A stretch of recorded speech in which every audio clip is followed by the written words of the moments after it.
আজকে তো আমরা গতকালকে তো আমরা 17 জুলাইয়ের যে সমঝোতাটা হয়েছিল তার আলোকে একটা পরিষ্কার আমরা একটা ডিক্লারেশন দিয়েছি।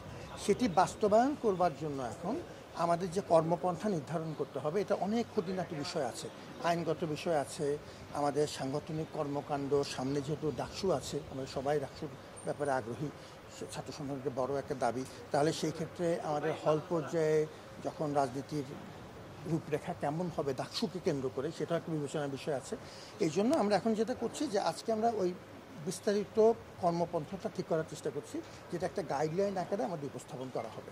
আর এটা আজকে আমরা একটা আপডেট আপনাদেরকে এই সামনে হয়তো 1-2 ঘন্টার মধ্যে পাঠিয়ে দেবো। অলরেডি প্রেস রিলিজে কাজ চলছে।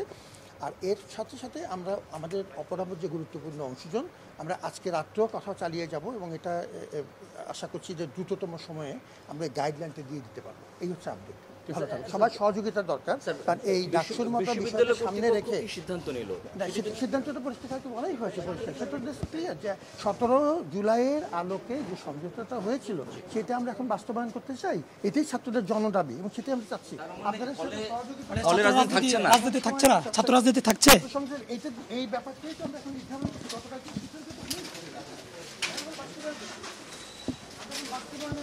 গতকাল ডাকসুকে কেন্দ্র করে আমাদেরকে সবাইকে সমান সুযোগ করে দিতে হবে। এখন সেই জন্য হল পর্যায়ে যে রাজনীতি আমরা নিয়ন্ত্রণ করি, তাহলে আমাদের সেক্ষেত্রে ডাকসুকে কেন্দ্র করে তার রূপটা কেমন হবে সেটাও ঠিক করতে হবে এবং আরও আইনগত বিষয় নিয়ে আলোচনা করতে হবে। আপনাদেরকে আমরা তার আপডেট তাহলে কি ছাত্র রাজনীতি বন্ধ স্যার, এটা বলতে পারবো? করে ফেলেছি আমরা।